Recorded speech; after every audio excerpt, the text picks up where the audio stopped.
क्या सच में महिलाओं का पीरियड्स गंदा होता है? क्या सच में महिलाओं को पीरियड्स के समय अचार को टच नहीं करना चाहिए? क्या सच में महिलाओं को पीरियड्स के समय किचन में नहीं जाना चाहिए? क्या सच में महिलाओं को पीरियड्स के समय पूजा नहीं करना चाहिए? तो नमस्ते और स्वागत है आप सभी का हमारे चैनल विहान पर। आज का जो एपिसोड है ये सिर्फ एक टॉपिक नहीं है, ये उस सोच को बदलने वाला एपिसोड है जिसने लाखों लड़कियों को सालों तक चुप रहने पर मजबूर किया है। क्योंकि आज हम बात करने वाले हैं कि पीरियड्स को गंदा क्यों माना जाता है। क्या सच में मंदिर नहीं जा सकते? क्या ये सब सच है या सिर्फ गलत समझ? और सबसे जरूरी बात कि हमारे सनातन धर्म में पीरियड्स की असली सच्चाई क्या है? तो चलिए जानते हैं। सबसे पहले एक सवाल कि जब एक लड़की को पहली बार पीरियड्स होते हैं तो उसे सिखाया क्या जाता है? चुप रहो, ये गंदी चीज है, किसी को मत बताना। लेकिन क्या आपने कभी सोचा कि जिसे हम मासिक धर्म कहते हैं वो गंदा कैसे हो सकता है? हमारे सनातन धर्म में पीरियड्स को धर्म कहा गया है। और धर्म का मतलब क्या होता है? जिम्मेदारी होता है, प्रकृति का नियम होता है। धर्म कभी अपवित्र नहीं होता। तो फिर ये गंदा शब्द आया कहां से? असल में ये शुरू होता है बचपन से। एक लड़की अपनी माँ को देखती है पैर छुपाते हुए, बात ना करते हुए, शर्म महसूस करते हुए, और धीरे धीरे वो भी वही सीख जाती है।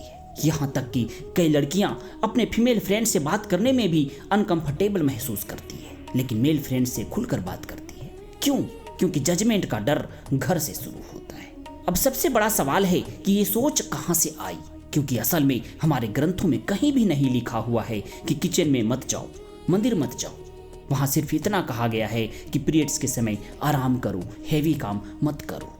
क्योंकि पहले के समय में खाना बनाना, लकड़ी जलाना भारी मेहनत का काम हुआ करता था। मंदिर जाने के लिए लंबे दूरी का सफर तय करना पड़ता था। तो ये नियम थे बॉडी को रेस्ट देने के लिए, ताकि बॉडी आराम कर सके। लेकिन हमने उसे बना दिया रेस्ट्रिक्शंस, इम्प्योरिटी, और यही सबसे बड़ी गलती हुई। और एक बहुत बड़ा रीजन इतिहास में भी छुपा है। जब देश में आक्रमण हुए मुगलों के द्वारा, अंग्रेजों के द्वारा, तो लड़कियों को बचाने के लिए उनकी मैच्योरिटी छुपाई गई, ताकि कोई ये ना जान सके कि वो अब बड़ी हो चुकी है।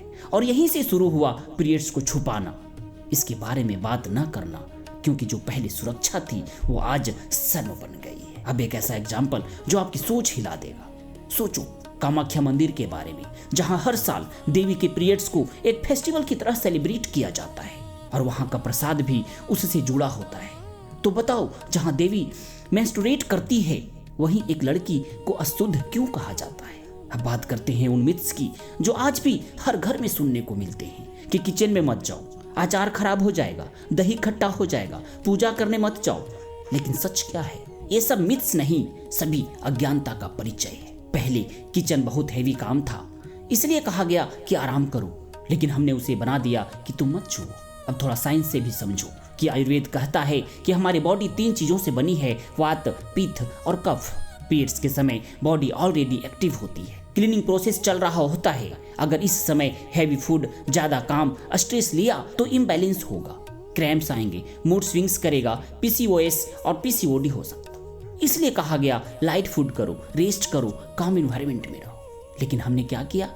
जंक फूड, स्ट्रेस, ओवरवर्क, और फिर कहते हैं कि पीरियड्स दर्दनाक है। अब एक बहुत डीप बात कि पीरियड्स के समय बॉडी एक स्पेशल स्टेट में होती है। इस समय मेडिटेशन, कामनेस बहुत पावरफुल होता है। कहा जाता है कि इस समय एनर्जी हाई होती है, लेकिन हम क्या करते हैं? नॉइस, स्ट्रेस, डिस्ट्रैक्शंस, और फिर कहते हैं कि कुछ फील नहीं होता। आज भी यदि कहीं पूजा करने जाना है तो आपको पूछा जाता है कि आप पीरियड्स में तो नहीं हैं, और अगर जवाब हाँ हो तो आप मत जाइए। सोचो कैसा लगता होगा जब एक नेचुरल प्रोसेस के लिए आपको रिजेक्ट कर दिया जाए। इसलिए अगर बदलाव लाना है तो घर से शुरू करो, इसे छुपाना बंद करो, खुलकर बात करो, लड़कों को भी एजुकेट करो, क्योंकि जिस दिन लड़के समझ जाएंगे, लड़कियां कभी शर्म महसूस नहीं करेंगी। याद रखना, समस्या पीरियड्स में नहीं, समस्या हमारी सोच में है। और जिस दिन ये सोच बदल गई, लड़कियां खुद को कमजोर नहीं समझेगी और समाज उन्हें रोकना बंद कर देगा। क्योंकि जिसे तुम गंदा समझते हो वही इस दुनिया की सबसे पवित्र शक्ति